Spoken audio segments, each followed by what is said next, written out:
welcome. My name is Wendy Fracchia, and I'm with Morris Murdock Escorted Tours, and I'm really grateful that you guys have joined us today. We are doing a great webinar with Godfrey, who has been escorting tours for Morris Murdock Escorted Tours for almost 30 years. I think is what we were looking at. He has got an amazing history with the Smith family, historian and church history, and has been involved in so many different aspects. I'm going to let you just take a minute and maybe explain, just give us a background on you and your involvement with church history. You bet. You bet. Thank you very much. My involvement with her church history actually started in 1975 as I was getting ready to graduate with a degree in archaeology and anthropology. I found a great love for the prophet Joseph Smith. And so I decided I was going to dedicate my research to his window of time. In church circles, I'm referred to as a period historian, somebody who has done a lot of research for a lot of years just in a little window. And my window is, of course, is 1805 to 1844.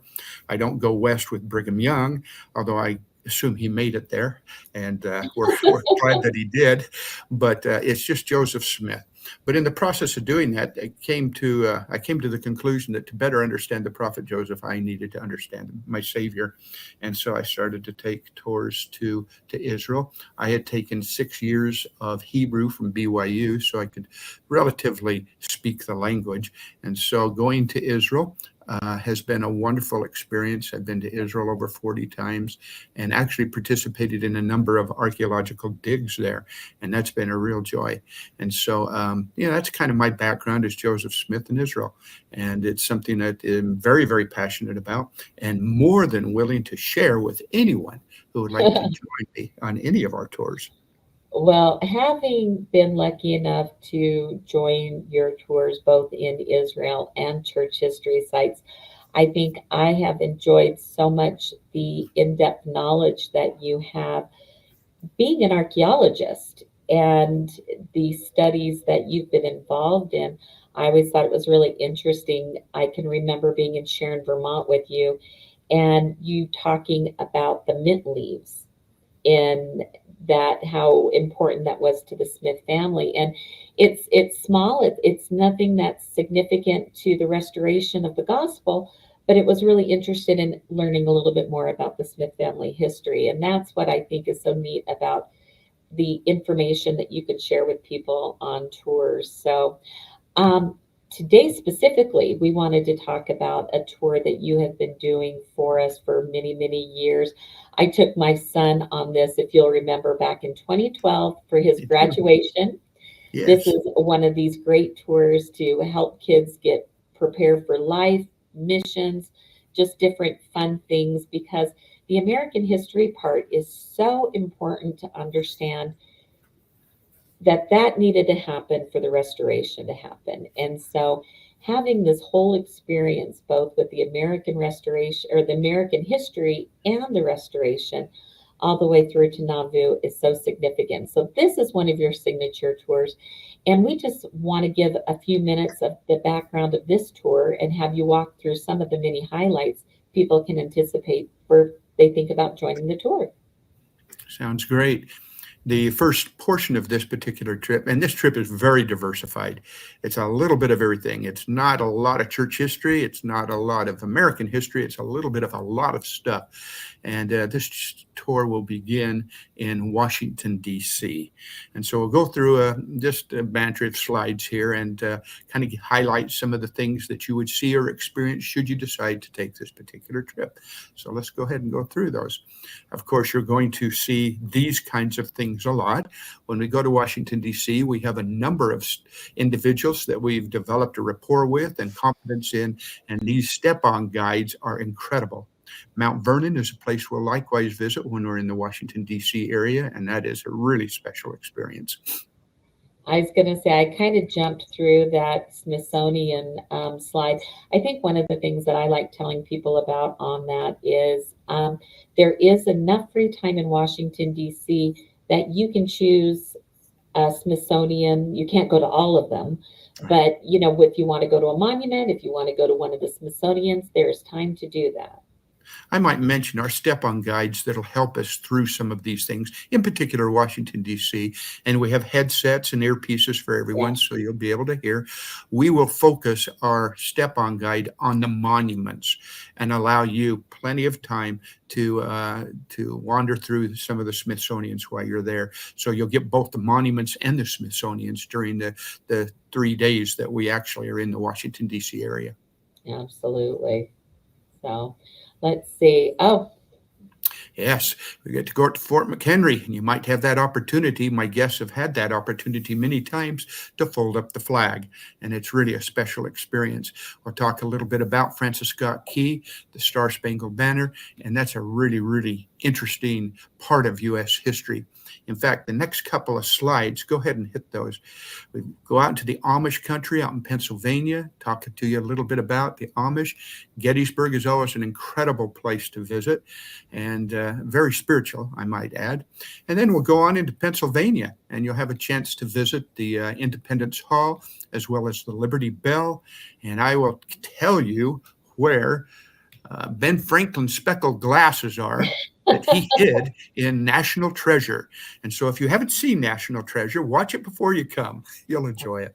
On up to Boston, where we'll have another step-on guide, a great lady, take us on a tour through Boston. love Kiki. Kiki is great. And we'll follow the Freedom Trail, of course, part of that being the USS Constitution. On into New York City. We're going to give you some downtime in New York to hit a Broadway play, go to Battery Park, go out to the Statue of Liberty, whatever you would like to do. We'll make those arrangements and help you make those arrangements so that you'll have that opportunity. But we also have a very special guide, a good friend of mine, an author and of books involving New York that will tour us through New York City. And we'll see all of the sights of New York City. Wonderful.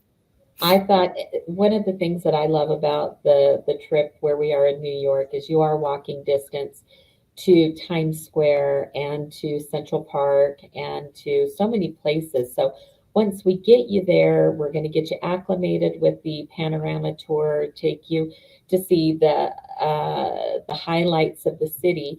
But then you do have that free time that you can choose what you want to Very do. good. Somebody Yeah. asked once, they said they wanted to go to one of those special restaurants. And I said, absolutely. If you want to go spend that kind of money on that food, by Go all for means, it. go for it. Absolutely. But You got it.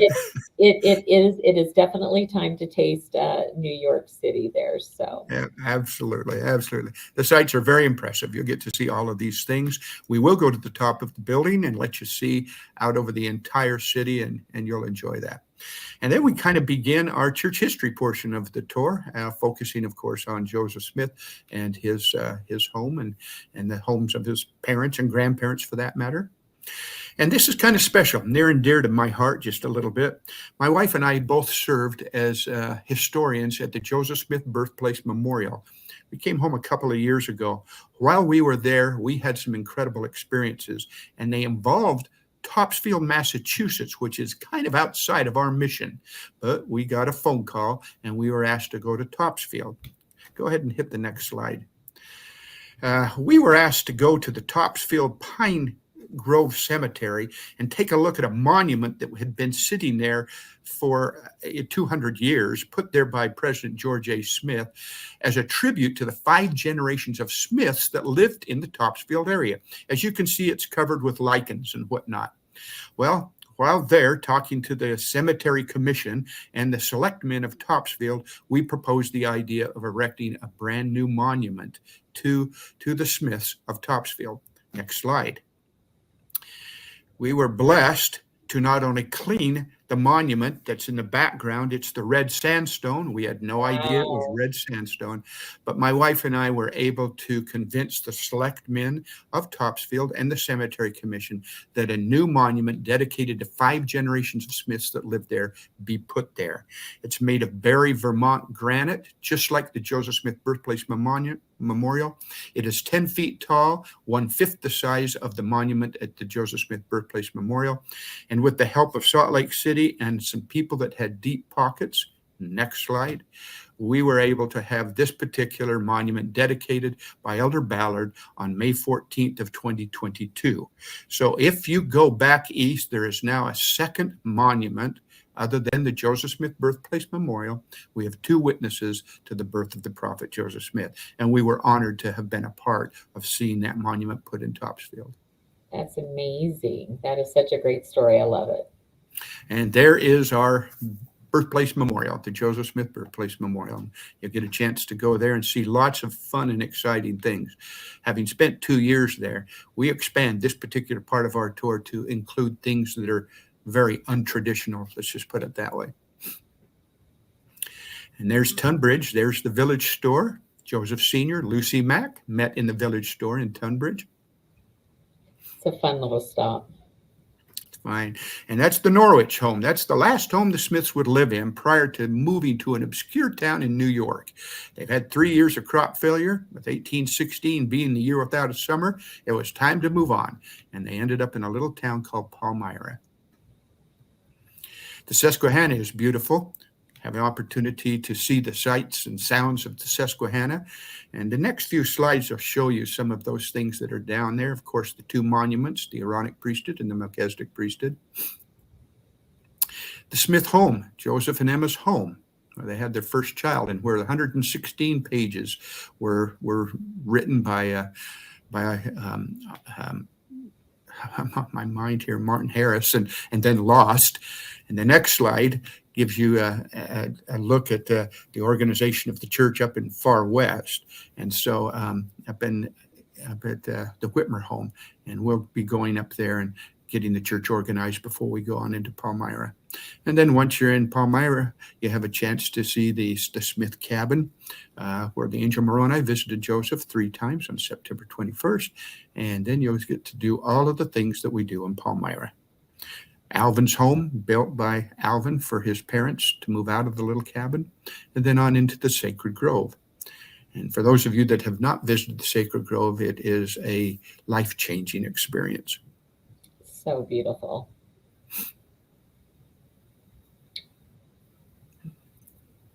Right. That's kind of interesting. There are 6 to 8 witness trees still standing today that were there at the time of Joseph's prayer. So these trees are a couple of 100 years old.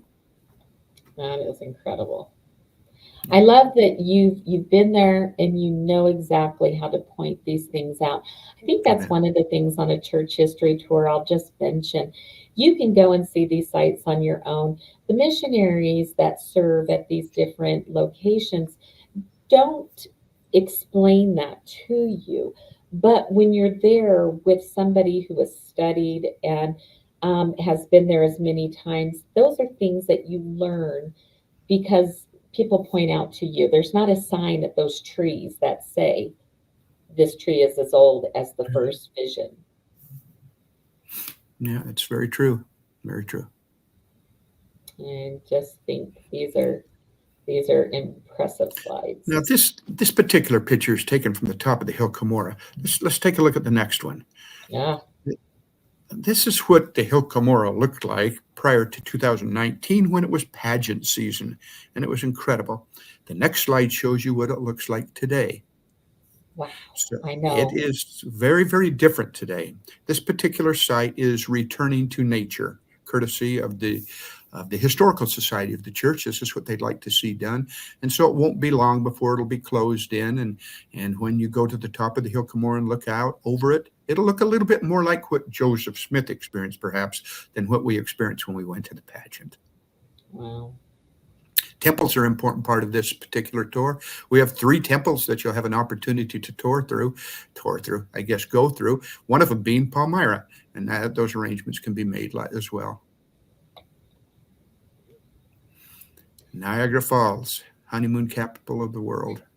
The place that you don't think about until you get there, how impressive it is. It's kind of lost some of its grandeur because it did get the honeymoon capital place. But I love this visit so much. Yeah, it is very fun. And for those of you that like to get a little wet, we can put you on the boat down there and put a plastic sheet over your head, and you can have that opportunity as well. Absolutely. Make sure that people get an opportunity to do that. And then on into Kirtland, and Newell K. Whitney store is probably the highlight there in the Kirtland area, with the School of Prophets being on the second floor. I think that's the next slide, probably. Hmm. Yeah. Get a chance to go in there. So many revelations, so many encounters with deity took place in this room. Very, very sacred and very special. The ashery, and I believe the next slide is the sawmill. And then you're going to have an opportunity to visit, of course, the Kirtland Temple, courtesy of the Community of Christ Church. The next slide will give you that chance to see it. And we'll visit the cemetery next door to it, and I'll introduce you to some friends of mine. And next door to the cemetery is where Joseph and Emma's final home was in Kirtland. And we have just purchased this, renovated it, and it's now open to tour through. And we got this, of course, through the Community of Christ Church. They owned the site prior to us. When was this one opened, Kay? Because this was not here last time I was there. Yeah, it's open now. It was open as of about, maybe a year ago. So we can tour through this, and you'll have a chance to see it. That's so great. Yeah. Now, we don't go cross country anymore. Used to do that. We catch a plane, and we're going to fly from Cleveland. Bus ride. I did the bus ride. Yeah, the bus ride's a little long through 3 states with not much to see. So we'll catch a plane and we'll go to Kansas City, and we'll spend some time at Independence Square, which is a really exciting and interesting place to visit. And the next slide will give you a chance to see.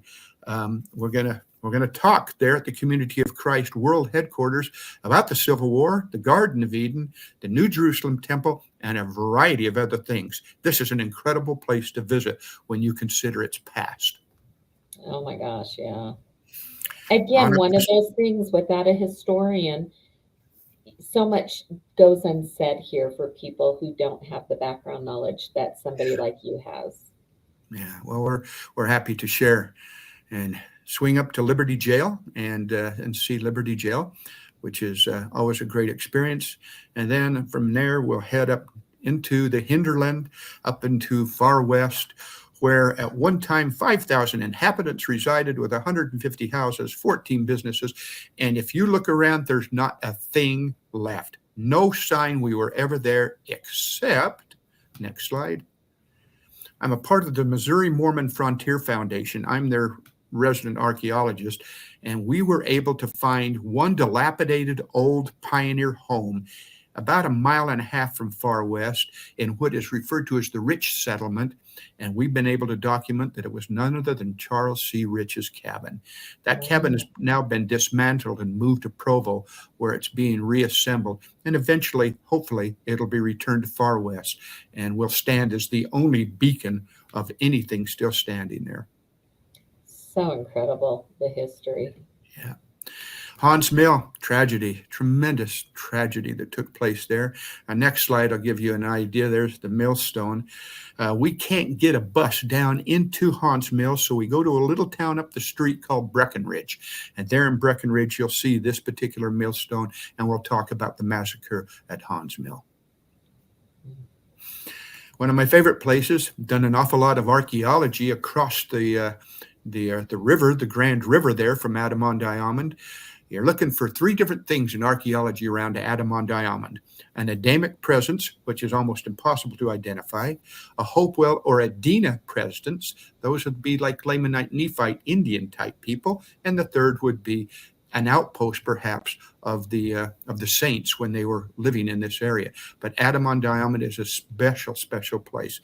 Very, very sacred. And I have to mention, just as Wendy has said, if you go to Adamon-Diamond today, there's 3 signs you'll read, none of them terribly descriptive, and you're going to go, well, that was interesting. And yet, so much happened there and will yet happen there. You need to go with somebody that knows this history, and I'm sure willing to share it with you. Okay. Well, and you know, the other thing about just having somebody explain it to you, you can listen, you can read, but again, being in a tour and with somebody like you, again, sorry, I keep saying like you, but interactive questions. And I think that you always are so open to answer questions and explain things in such a way to help people understand the significance. Well, our next slide is kind of an odd looking thing. When we talk about an Adamic presence and we start to talk about altars and Adam and the posterity of mankind springing from near this area, there's some really unique things there. And I'm not going to give away the secrets. You have to come with me on this tour if you want to find out what this is all about. Mark Twain Riverboat. Nothing like having a meal on the riverboat as you float up and down the Mississippi for a bit. This is really kind of a fun thing to do. There's dancing, there's music, and there's really good food. I was going to say, they do a good job. They do a good job. And that little town of Hannibal is so much fun. It is. All right, on to the Mississippi. Here we go. Another slide. To go to Nauvoo now. Kind of wrap up our trip, and you're going to see all of the sights and sounds here. The Cultural Hall, we'll just go through these quickly. You've got the 70s Hall. You've got the Browning Gunsmith. Get a Prairie Diamond. Yeah, no, that's not where you get that's not where you get the Prairie Diamond. You get that at the blacksmith. That's right. The shoeing place. Yes, exactly. Now, we got three important ones here. You're going to have the Joseph Smith homestead, where Joseph started living in Nauvoo in 39. The next slide, moved across the street by 43 and lived in the mansion house, and then eventually was having, the next slide, the Nauvoo house built. Never did live in that, but it did eventually get completed. But these three homes are all right next to one another and have tremendous significance. And then the temple, of course, and you'll have a chance to go through the temple, dedicated twice, 46 and 2002. I love when people come back from the tour and they said, the last time I was there, it was nothing but those foundation stones That's right. It was rebuilt on, and just such a cool experience to go back and get to see it. This is one of my favorite temples. Absolutely. Now, you're probably wondering why this tour is in July. Well, this is the reason. It's pageant season in July in Nauvoo, and it's the only pageants we really have an opportunity to see as a group any longer. And so you'll have the Nauvoo pageant on one day and the British pageant on the next, and they are spectacular. Yeah, they are fun, and they still do like the other presentations by the missionaries at the different places throughout the city. I've always loved the energy in Nauvoo in July, because you feel like you were back in Nauvoo when the saints were there. It's one thing to visit it when it's quiet, it's sacred, you know how important it is.